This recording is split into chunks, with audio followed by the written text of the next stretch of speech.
applesauce in the pocket. What else do we got in here? Oh, that's your keeper. I think these headphones are from like PS3 days. I remember having these back when I was playing like Battlefield 3. And that weird fake leather stuff it was really nice when I first owned them, really soft and stuff, but now just disintegrating. Because every time I walk away from this stuff, it's all stuck to the side of my face. Probably gonna get some new headphones soon. Not just because of this, but also because the mic quality sucks. You're done! Well, it looks like the headphones are done. Not only can I not get them to turn on, but, you know, there's this.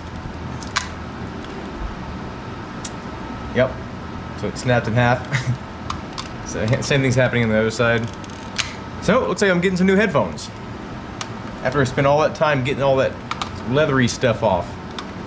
Cool. We're gonna take a look at the force feedback in Dirt Rally 2.0. Now, a lot of people have been asking me like for a force feedback tutorial, and I'm gonna give it to you. So we're gonna take a look at the Fanatec Wheel Properties page. Here you go. So my overall force feedback strength is set to 100. The reason why I do this is because this wheelbase is not strong enough to really jerk my shoulders out of the sockets. If this were on the podium DD1, I would not have this set to force feedback strength 100%. I have it set for like 30 or 40 or something like that. So there's like a hard limit to where it can't go past that. But for this wheelbase, it's nice to have this set to 100, and then you can fine tune everything in the video game that you're playing. You know, your video game of choice.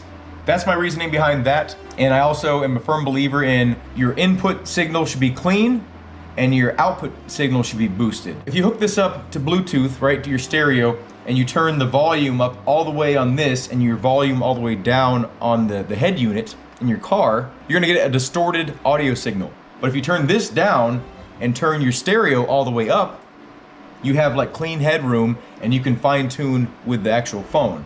So I feel like this is kind of like the same thing. This is kind of like the car stereo. Turn this up to 100 and your game is like the source. So you turn that volume down accordingly in terms of force feedback. Natural damper I have set to 50%, so it's a little bit more round feeling rather than like sharp, you know, like immediate. So it kind of smooths it out a little bit. That's what that does. Wheel friction sensation. It comes to a dead stop. You know, it doesn't like just freely rotate, and I like that, right? So you have to really kind of throw it around to get it to move. It makes it kind of feel a little bit more mechanical too. It's nice to be able to kind of replicate that. It's also good to keep down oscillations. So if you were to let go of the wheel in game, it won't be like by itself.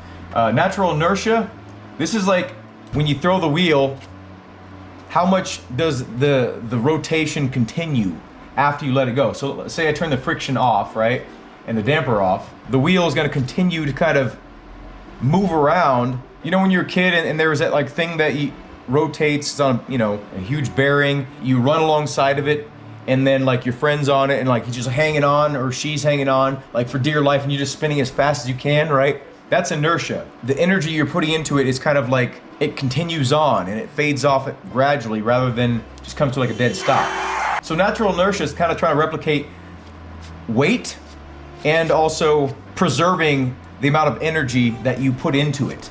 A lot of people get this confused because they get it confused with damper, but it does not do the same thing as damper. This is better off for like drifters or something like that. I can't really imagine this being a good feature for most people. Like I just set it off. Interpolation, I have it off. On my DD1, I actually had interpolation filter, I think on 3 or 4, because that was kind of able to put out some really harsh feeling force feedback, but this one's a little bit more round feeling, but it's still got a lot of detail. It's really hard to explain, but I have it set to off and force effect intensity at 100. So now we're gonna look at my in-game settings. Steering dead zone is set to 2, and that's kind of important so you don't have too twitchy of a wheel. Force feedback, self-aligning torque is on 50. Any more than that, I just feel like it's unrealistic, especially on the dirt, at least in my experience with the cars that I've owned. Wheel friction, 50. Tire friction, that one's a little bit different. Now, tire friction is how much you can feel on the wheel, like your tire is grabbing and losing traction. So if you're mid-turn and you lose traction, you'll feel the wheel kind of let loose. And then if you have a lot of grip, you're gonna feel some resistance. That's what tire friction is. Suspension allows you to feel all the bumps and stuff that your suspension is going through, basically. That's really important to kind of make the wheel feel lively. If you have that set to off or 100 or lower, you're not gonna have an exciting experience unless you're running motion. So I set it for 120 because it's kind of in between realistic and exciting for when I don't use motion. Collision I have set for 150, and there's a reason for that. It's kind of like a penalty, right? Like you want to know you messed up, so the wheel just goes all crazy. And because the wheelbase is set at 100 and this is set at 150, you get max force when you make contact with something. It's not realistic because, you know, in real life you'd feel the impact from the G-forces coming to a stop, you know? Since there are no G-forces, you have to kind of replace it with some kind of sensation. And then steering center force I have on, and that's also set to 150, so I'll give you an example here. We start in the stage, what that's for. I have it set for 150, so it's the most aggressive, so I can definitely feel if I'm not aimed in the right way. So I'm gonna turn it all the way one direction. So as soon as I pull this handbrake, the telemetry will activate, and you'll see this wheel spin around roughly on center. Here we go. 5, 4. See, I can feel all the little textures of the road. Keep in mind that this is not aimed at getting the absolute most out of the game in terms of accuracy. We're going for realism, right? Like something that'll feel close to a real car. It feels pretty on point, you know? I can feel enough to where I can control the car, and at the same time, not so much that it feels unnatural, you know? So if I let go of the wheel while turning, it still self-centers, right? But it doesn't do it immediately.